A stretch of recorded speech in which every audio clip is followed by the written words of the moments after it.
Hey there! I keep wanting to say Happy New Year. It's almost the end of January. I'm not sure. Is that appropriate to say past like the first week of January? But honestly, this week feels like a refresh or a fresh start. How about a refresh start? Whatever it is, I am excited to be here today to share a bullet journal update with you. If you've been following along on my planner journey for the past decade, you know I've gone through several phases with planners, as we planner people sometimes do. Some people will stick to one type and just carry that through for their whole life. I'm not one of those people.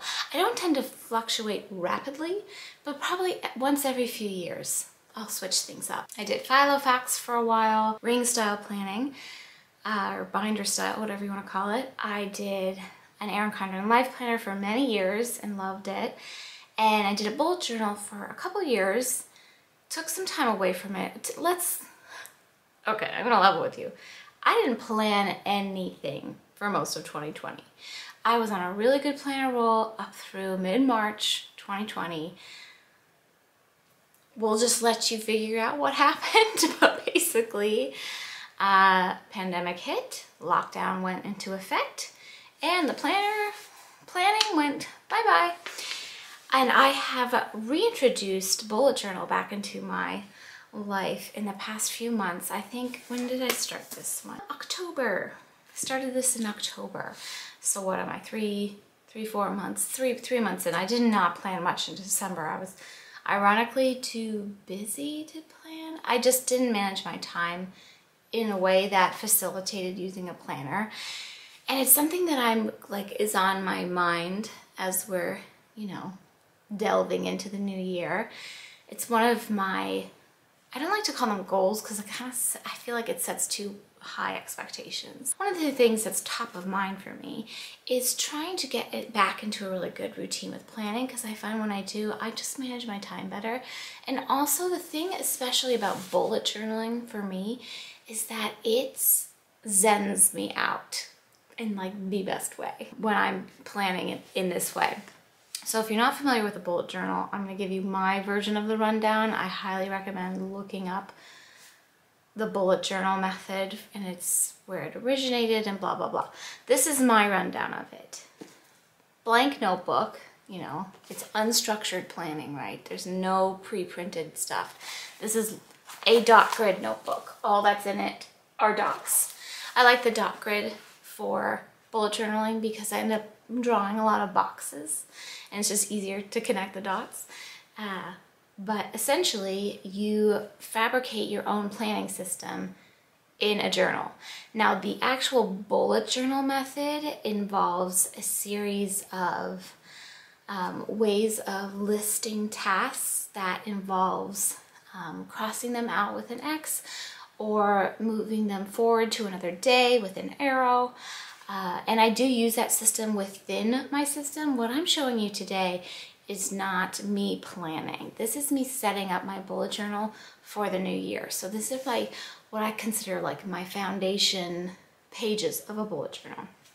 And I'm gonna show you overhead how I set up all of these pages in sped up time for fun. But that's essentially what my version of a bullet journal is.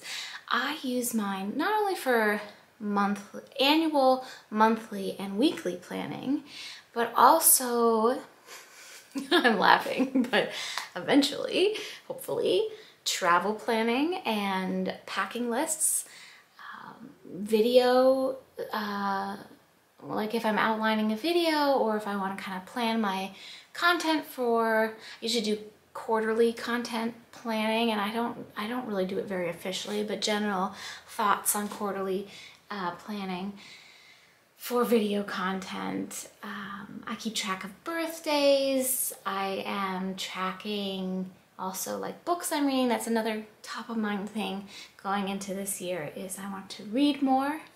I say that every year, and this year I like really want to actually do it. And I also do it to track, you know, memory keeping, personal goals, and I'll show you some of that as we go through. So I am going to flip through overhead, like I said with you. The things that I did not film overhead were my index. And this is essentially, this is the second page of my index, where I write down, this is part of the bullet journal, like official method. This is a non-numbered journal that I numbered the pages of because I find the index actually really helpful when I'm like looking at things from, you know, looking back at things. So that's just, it's basically a running index of my bullet journal. Things I also didn't show you were my calendar, my annual calendar. I made this last fall when I started this book back in October. So this is just 2 years at a glance, 2020 and 2021. And I have a key at the bottom for, these are major holidays, immediate family birthdays, travel, and important school dates. And then I'm not going to show you this page necessarily because it has everybody's names in it, but I do have birthdays and anniversaries, and these are marked off by month, and I have 3 months to a page. So this is actually a pretty big log. It's 2 full spreads, so it's 4 pages. But that's just a log that when I'm putting in my monthly calendar, when I'm doing that at the beginning of the month, I flip back to this for reference, and then I'll write in everybody's birthday. I am going to show you my monthly calendar and how I set that up, but I didn't fill it in at all, just for privacy. I have my 2020 New Year's goals. I'm going to show you all this stuff. My level 10 life. Okay, I did not show you the memory keeping. I need to update this, but I didn't rewrite this out for 2021 because when I made this back in October, I went through 2021. I'm so behind on my memory keeping projects. But this is just where I'm keeping track of my memory keeping in terms of photos printed. C is for cards, so that means I've put in the basic cards and kind of coordinated the look of each spread. And then S is for stories, that means I've journaled. I've put in the writing on my memory keeping. And I've done a lot more of the photo printing than I have anything else. I think then we get into the bullet journal. So like I said, today I'm just gonna give you my basic foundation pages, starting in a new book or a new year that I would put, and those including the 2-year at a glance spread that I just showed you, and the memory keeping thing, which I did not redraw for this year because I don't need that more than once in one book. Let's go ahead and go through that, and I will walk you through it a bit as I am, as you watch me filling it out, and we'll talk about it. Let's jump right in. Alrighty, let's get started. We've got a hot beverage and a candle ready to go. What I'm doing here is my 2021 New Year's goals spread. If you saw my New Year's goals and reflections video, this is reflected in there for sure. But this is an exercise I do annually, and I tend to copy the previous year in terms of the structure of it, and then I just fill it in depending on how I'm feeling in the new year. So I have my words of the year. I've been carrying a word every year with me for, I think, 1, 2, 3, 4, 5. This is the 6th year, and I have them all outlined on the side there. And I have subcategories for those on things that are important to me. I go through really in depth on this in that video, so I will link that for if you want to see it. I have so many Erin Condren stickers from over the years. A lot of those were gifted, so just so you know, not recently, but in past years. And I just cut them. I just really love the colors, and I cut them down to make little headers for those boxes. So on the left hand side of the spread, I have the words and the subcategories, and on the right hand, I take each subcategory and I write a little bit more about each thing. And like I said, I really delve into that in that other video. So if you want to, you know, see more about what my goals and reflections and all that for 2021, go right ahead. The next thing that I've been doing for the past few iterations of, actually since I've had a bullet journal, I'm pretty sure, is the level 10 life. I don't actually know where this originated from, but I will tell you that I got it from Bujo Berry, who used to post on YouTube. She hasn't in over a year, so I don't know if maybe she's moved on with her life to do something else. But this is an exercise that she picked up from a book she read. I apologize, I do not know the book. It's just another way of kind of taking a snapshot of your life and ranking or rating, maybe rating is better, how you feel you're doing in 10 aspects of your life that are really important to you. So I have these broken down by family and friends, personal development, spirituality, parenting, dating, haha, not doing that yet, career, giving, contribution, physical environment, health and fitness, fun, and recreation. Anyway, this is just another way to kind of take a snapshot of my life. And I've been doing this for enough years now that I can tell, I can see how things have shifted, which is really interesting.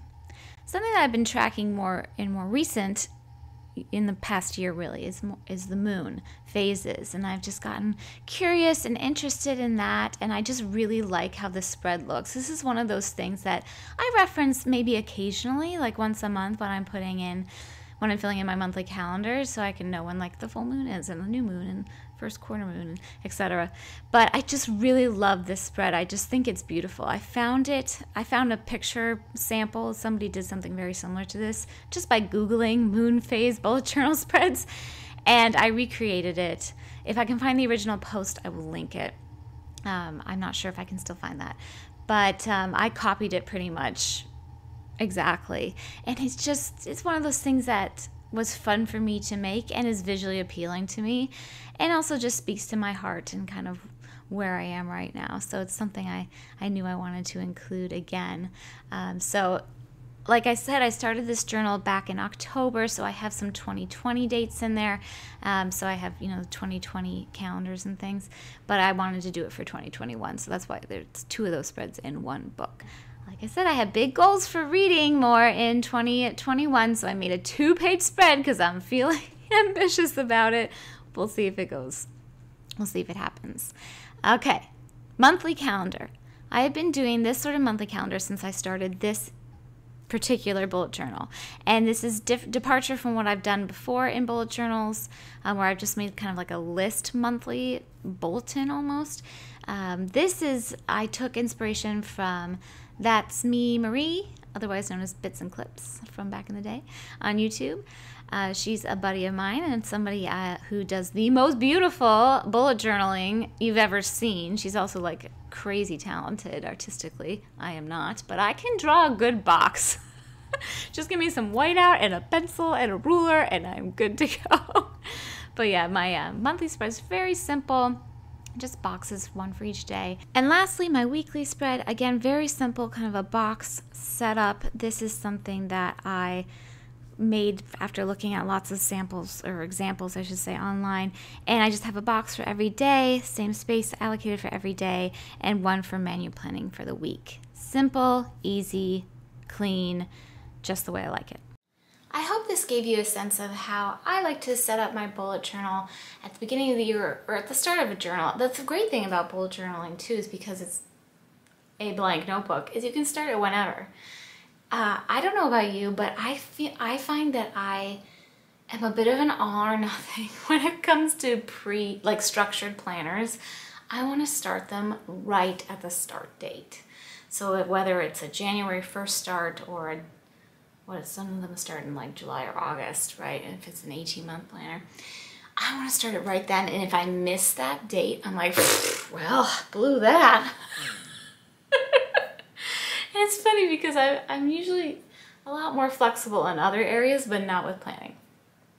Not with planning and not with how clean I keep my counters. Not flexible with those things. Not at all. But you gotta have your gives and takes in life, right? Anyway, yeah, the great thing about bullet journal is you don't have to wait. Like there's no pre-printed date on it that says, oh, January 1st, okay. Well, I blew that. I didn't start planning on January 1st. I'm starting planning on January 20th. Like it's not, it's not right at the start of the new year. And if I skip a couple weeks here or there, or a few months or half a year as it was in 2020, that's okay. Just pick up where I left off, and having the foundational pages in it, I know that's that's information that I rely on and I look back on regardless of where I've left off with my planning. So it works out well for me. I realized that I didn't run through my supplies with you. So I took a little time off bullet journaling, like I said, but I think in total I've been doing it for 2 going on 3 years. Not all, what's the word? Kind of chopped up a little bit, but that, you know, I've been doing it for long enough that I have some tried and true favorite supplies when it comes to bullet journaling. I'll have all these linked for you below if available. My favorite physical journal, and I use them not only for my bullet journal, but also my personal private diary-like journal, is the Archer and Olive A5 dot grid notebooks. They're beautiful. They lie flat for real. They don't just say they lie flat. They actually lie flat. That's just the paper. The paper is thick and crisp and a bright white. I use the Leuchtturm journals, the Leuchtturm 1917 journals, which are very popular with the bullet journal crowd, for a while. And what I didn't, while I loved it and the paper was great and it was really nice, much thinner paper, so it definitely got bleed through. It wasn't white paper. It was like almost cream colored, and that bothered me. I like how bright white this is. So I love these journals. The only downside, like I said, is they are not set up to be bullet journals. They are set up to be just journals. So they're not numbered, the pages aren't numbered, and there's no index.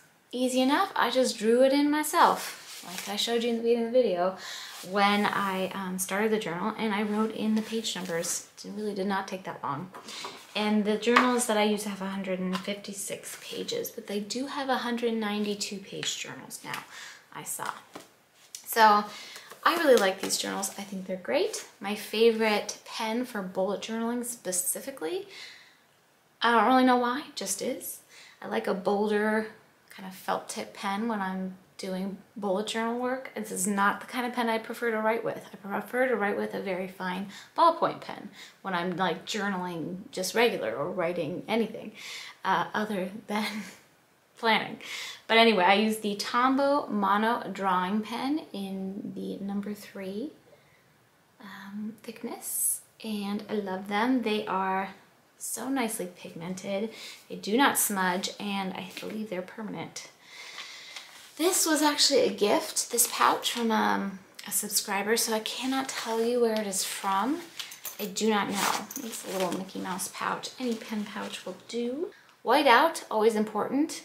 Didn't think I would have a favorite whiteout, or this is correction tape, technically, but I do. This is the Tombow hybrid style mono correction tape. I'm a Tombow fan, as it turns out.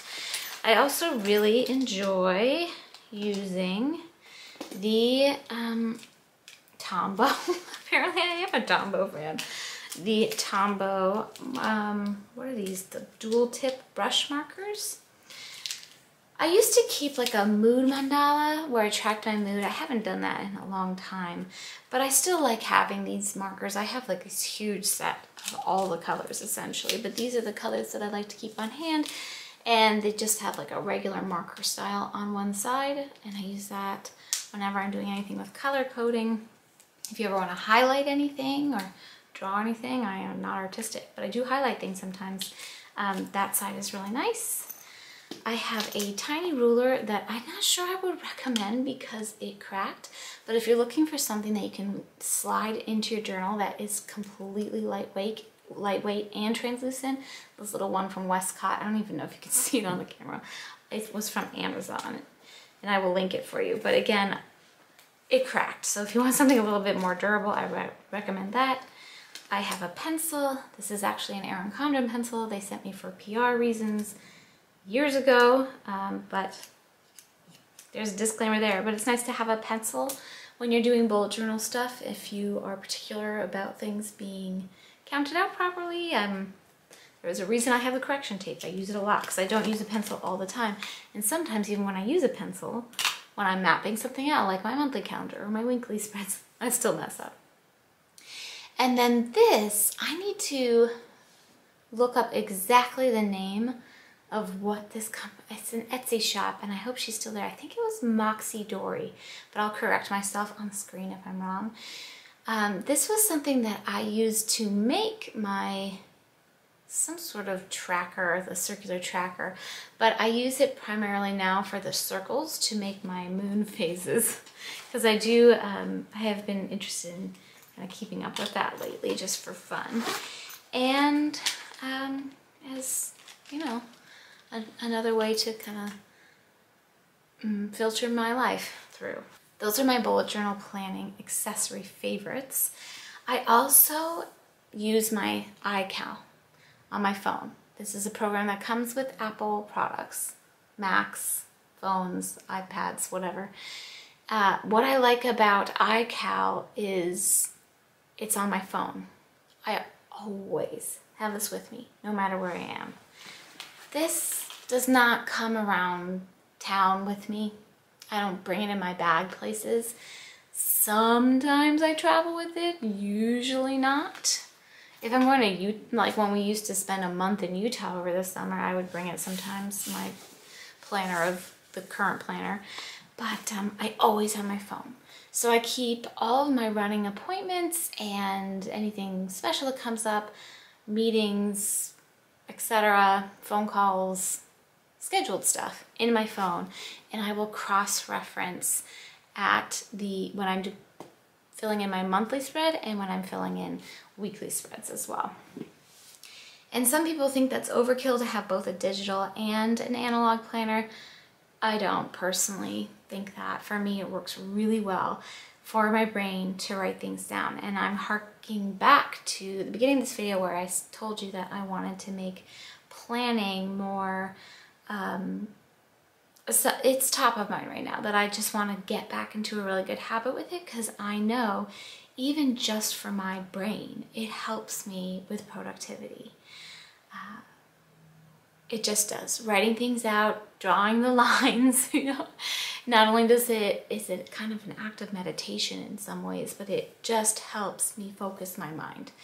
And so that's why I would like to get back into a really good practice with that this year. I hope you enjoyed seeing my bullet journal. I love sharing this sort of stuff with you. And I would love to hear what planner, if you're a planner person, what kind of planner you're using at the start of this year. If you switch things up or going back to a tried and true favorite. I just love talking shop about planners. I hope you are all well. Thank you so much for watching, and I will see you real soon. Take care, you guys. Bye.